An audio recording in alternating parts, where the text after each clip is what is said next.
guys, Chrysler 2006 Town and Country. So papalit tayo ng engine support. So, mabibrate na siya. Tapos medyo maugong, sumasabay yung ugong sa makina. So talagang basag na basag na. So papalit tayo niyan. So ito yung pamalit natin. Yan, bagong bago, original. So para mawala na yung vibration at saka yung ugong. Yan. Tapos pagka kumakambyo, isa rin yan. Kasi gumagalaw yung makina niya. Yan. So tatanggalin lang natin tong intake filter housing. So nandito na yan sa baba. Yan. So napakadali lang naman ito guys.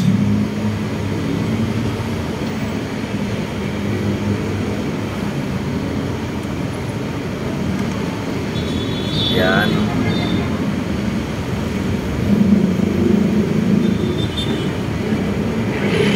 Tapos merong map sensor yan dyan. So kailangan tanggalin yan. Yan yung map sensor na yan. Yung sensor yan So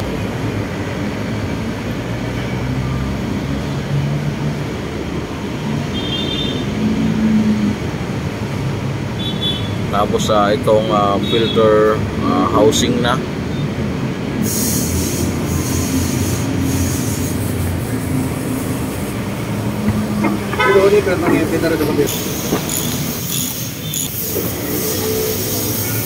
Yan, so isang tornilyo lang naman yan na 10mm.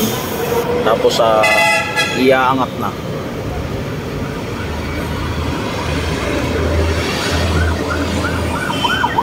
So nandyan na guys yung engine support. Yan, so yan yung tatanggalin natin, yung support na yan. So kailangan guys merong tukod dito sa makina para hindi bumagsak yung makina nya. So kailangan yan. So kung wala kayong lifter, jajakan lang naman yung makina para umangat. Yan guys, so ito na yung engine support. So tatanggalin natin dito, isa, dalawa, tatlo, apat, lima. Yan. So yun, may tukod na tayo sa ilalim. Kaya safe na yan, safe nang tanggalin. So yung mga tornilyo na lang. Tapos ito. Yan. Tapos itong clip. So makikita nyo, basag na talaga. So size 15 na socket.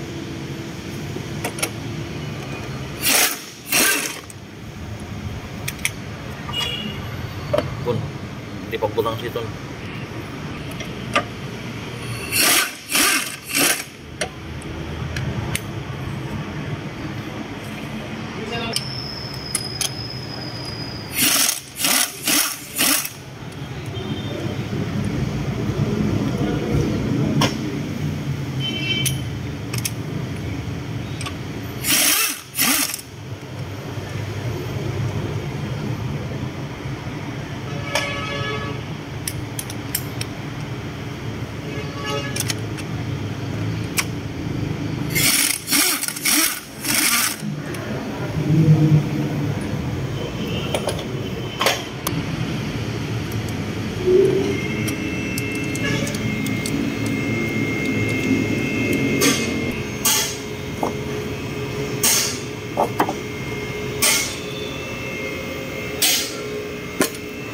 Yan guys.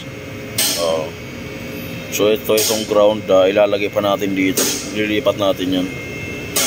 So parehas na parehas. Yan. So ito basag na basag.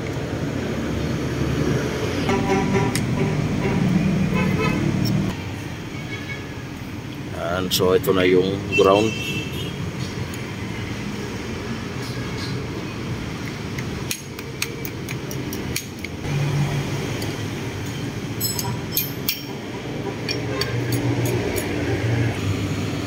Guys,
May coffee ka pa doon.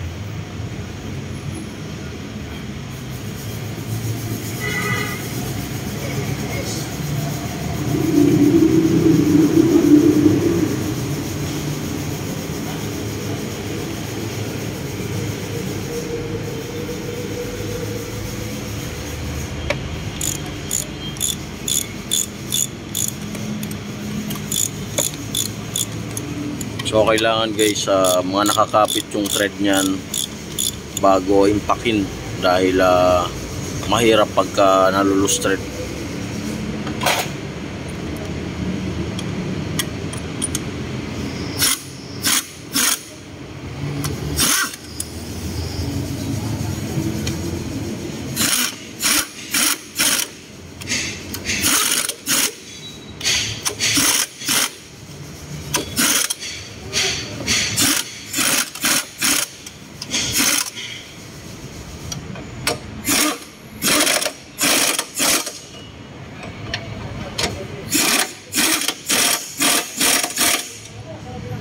Yan.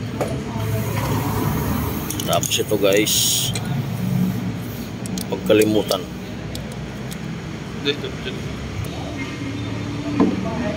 Yan. So isang tornilyo lang naman yan guys. So, yung dito lang. So disaksak lang yan.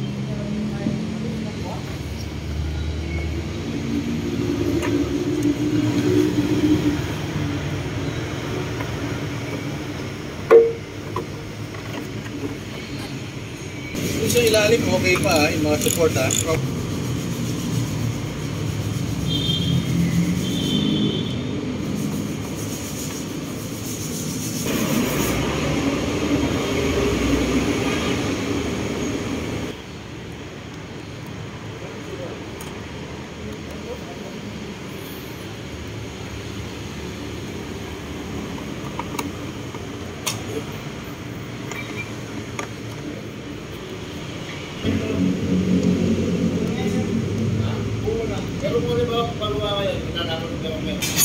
Guys, so naikabit na.